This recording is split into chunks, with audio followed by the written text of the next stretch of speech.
Wesak greetings, members and friends of Theravada Buddhist Council of Malaysia.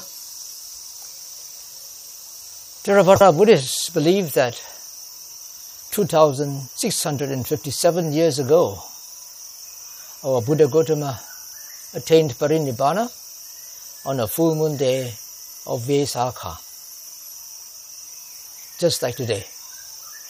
It is so called because the Indian astronomical constellation Wesak aligns with the full moon on such a day. Theravada Buddhists also believe that 80 years earlier, he was born as Siddhartha Gautama, also on the full moon day of Wesak, and at the age of 35, he attained supreme awakening, again on the full moon day of Wesak. Now, this chronology cannot be found in the Pali Canon. In fact, modern Buddhist scholars, historians, and archaeologists are still debating over the exact dates of these events. Nonetheless, the exact dates don't really matter, do they? The most important thing is what the Buddha taught, because many of his teachings can still be very relevant today, even 2.5 millennia after he had passed away. You will be surprised to know that according to our Pali canonical records, the Buddha did not teach Buddhism.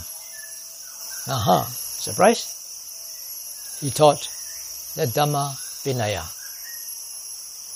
Eventually, what the Buddha taught was made into a thriving religion called Buddhism, with many schools, sects, traditions, and lineages, each with different interpretations, practices, ceremonies, rites, and rituals.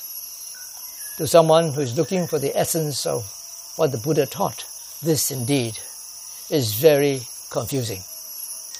But if we strip away all these ideological and cultural differences, we are left with the core teachings of the Buddha, which are based on one single principle. And what is that? Conditionality, cause and effect. Even his central teachings of the Four Noble Truths is based on this principle, is an expression of this principle. The first Noble Truth of suffering is caused by craving, desire, attachment, which is the second Noble Truth. The third Noble Truth is the cessation of suffering, which is the result of following the Noble Eightfold Path, the fourth Noble Truth. Now you might say, well, didn't the Buddha prescribe the Four Noble Truths for the complete cessation of all samsaric sufferings? Yes, indeed he did. But suffering can be progressively reduced. Suffering can progressively cease according to one's level of awakening. For instance, during the Buddha's time, the non-renunciants attained the first stage of awakening and therefore became stream enterers while they were listening to the Buddha explaining the Four Noble Truths. This shows that the Four Noble Truths are particularly relevant to lay people. Indeed, the Four Noble Truths can be applied to our daily lives to help reduce our mind-rooted suffering and increase happiness and contentment. And believe it or not, the good news is that you can even do this without having to attend a meditation retreat. How?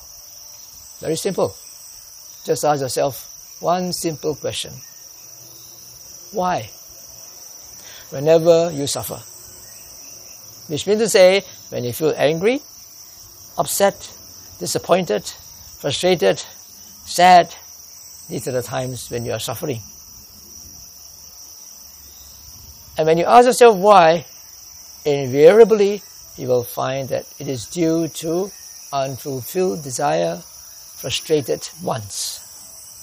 Desire for objects of the senses that bring you pleasure, attachment to expectations of how people should behave, how you should perform, how things should be, attachment to views, ideas, opinions, and so forth. The more often you are able to see this link between suffering and the cause of suffering, which is desire and attachment, then you will automatically reduce your desires. Consequently, you will have less suffering and more happiness and contentment. Now, the Buddha's teaching on the first and second noble truth, suffering and its cause, is something very universal, because the reduction of suffering and the pursuit of happiness and contentment is a universal quest, regardless of race, nationality, religion, creed, age, or gender.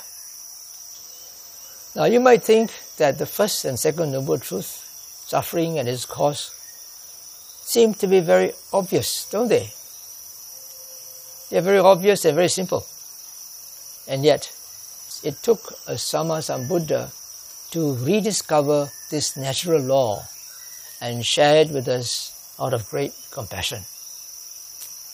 For this, we are eternally grateful to the Buddha, and therefore, today, on this full moon day of Wesak, we honor the Buddha by commemorating his birth, supreme awakening, and final passing away.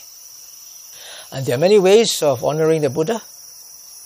There are some popular ways like bathing the baby Bodhisattva as a symbolic gesture of cleansing the defilements, offering flowers and incense, participating in a great effort to create a beautiful float for the Wesak night procession, lighting lamps and lights at night, singing hymns in praise of the Buddha, chanting and recollecting the Buddha's virtues, and so forth.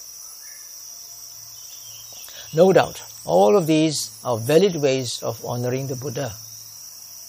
But the Buddha himself said, just before he passed away, that of all these ways of honoring me, the highest form of honor is by practicing the Dhamma accordingly. So even if you have done any of these things that I just mentioned, I hope you will also include this highest form of Buddha Puja by trying to verify for yourself the first and second noble truth. In this way, not only will you have honored the Buddha, but you will also have reduced your suffering and improved the quality of your life and all those around you. So, I wish all of you a mindful and happy Wesak.